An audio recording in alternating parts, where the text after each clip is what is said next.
First off, I'd like to give all praises, glory, and honor to Yahweh, Hashem, Yahweh Shai, by Hashem Rakakwadash. Double honors to those elders and apostles out there from Great Millstone who teach and rule well. Allow respect to you brothers out there on the highways and byways preaching this truth around the four corners of the earth. And salutations to the hopeful elect that you guys may be sealed soon. And hopefully by the mercy and grace of Yahweh, by Hashem, Yahweh Shai, all those brothers and sisters that's in the truth, all the elders and apostles that's been teaching and ruling well, hopefully we part of elect. With that being said, this your brother DeWapa from the branch of GMS here in Chicago, coming right back at you with a little lesson. And as you see, I got Pinball preparing this on my phone screen, and he has a video called "Prepping Food Wars Now." But it's the point that he makes up in here. It's a big one. It's a big one. As a matter of fact, it's not even a point.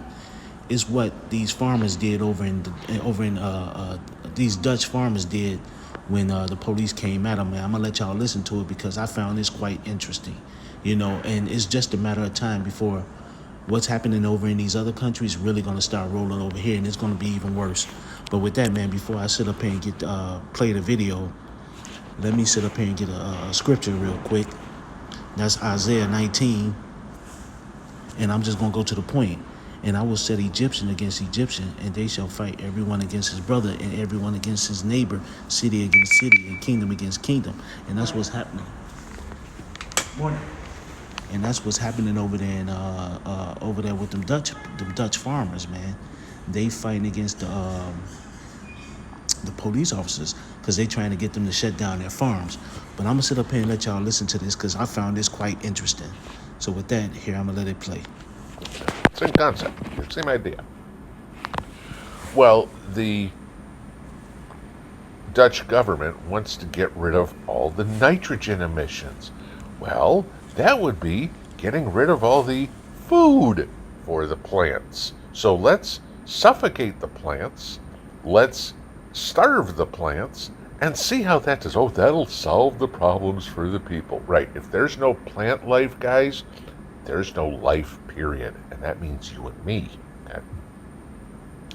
So the farmers, the intelligent people, the ones who actually keep the world alive, okay, by feeding us, have got to the point of putting blockades up in front of food distribution centers and stuff like that. So screw it. And we're going to make sure there's no food getting through, and let's see how, who the public yells at, the farmers or the politicians, because the people agree with the farmers, all right? They understand this is stupid. The only ones that don't get it are politicians.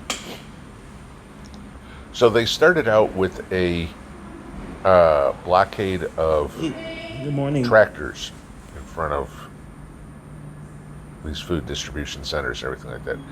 And the cops, who basically started employing Antifa tactics, decided it was time to start shooting at the farmers. Okay? Yeah. This is the police shooting at the people, their own people, okay, who are doing nothing criminal. Do this.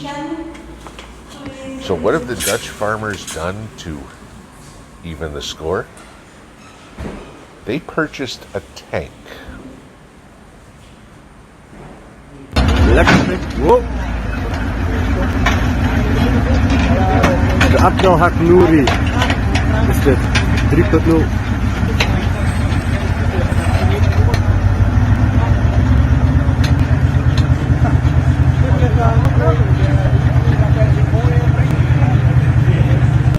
Are you getting the idea now that people around the world, the people, the public, the Joe Averages, the you and me, have had enough of this shit?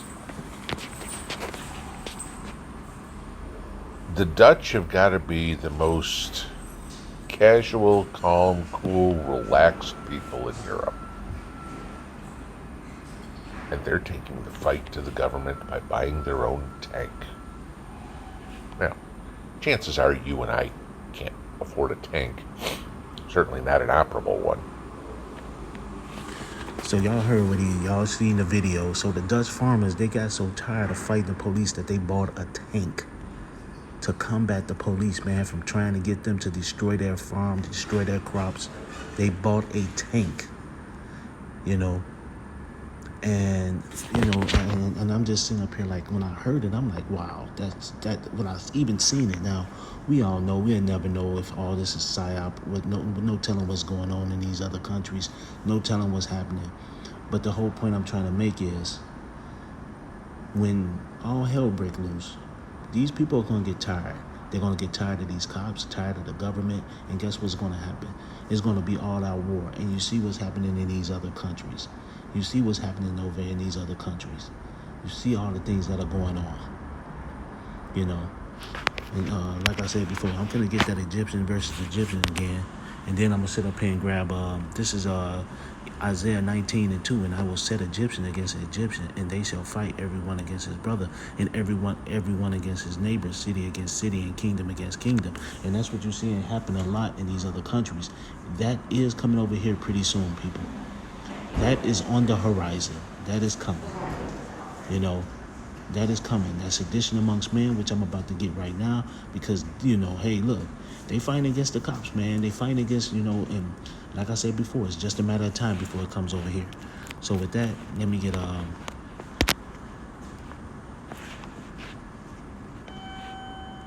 second Ezra. It's not really 15 I'm going to 16. I'm going to 15. But this is second Ezra chapter 15 and verse 14.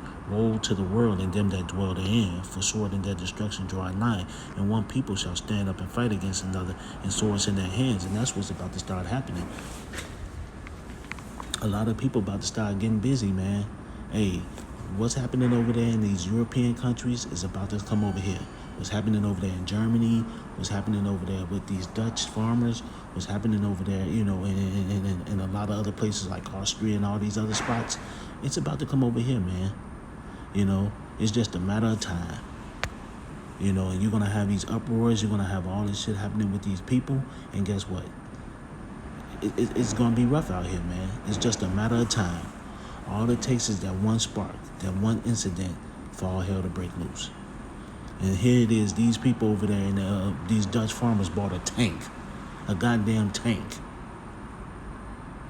But this is 2 Ezra chapter 15 and verse 15 again. For the sword and their destruction draw nigh, and one people shall stand up and fight against another, and swords in their hand. And for there shall be sedition among men, and invading one another, they shall not regard their kings nor princes, and the course of their actions shall stand in their power. And that is a big, big, big thing. Now, you got a tank, so you know damn well these motherfuckers ready, man. They put up blockades, they blocking these motherfucking police officers, they got a tank, they ready, man. And like I said before, it's just a matter of time before it happens here. It's just a matter of time. If people got to get their mind right, our people better start repenting, man, because that time is coming up real, real fast. So with that, man, this was just something through the spirit. I'd like to give all praises, glory, and honor to. It's actually kind of funny, too, man. These marks bought a tank. But to get back to the point, I'd like to give all praises, glory, and honor to Yahweh, by Hashem Yahushai, by Hashem Kakwadash. Double honors to those elders and apostles out there from Great Millstone who teach and rule well. Allow respect to you brothers out there on the highways and byways preaching this truth around the four corners of the earth. And salutations to the hopeful elect that you guys may be sealed soon. With that, I always say stay prayed up, brothers. Pray for each other because we're almost up out of here. So with that, I'd like to say Kwam Yasharella and Abba Babam. Shalom.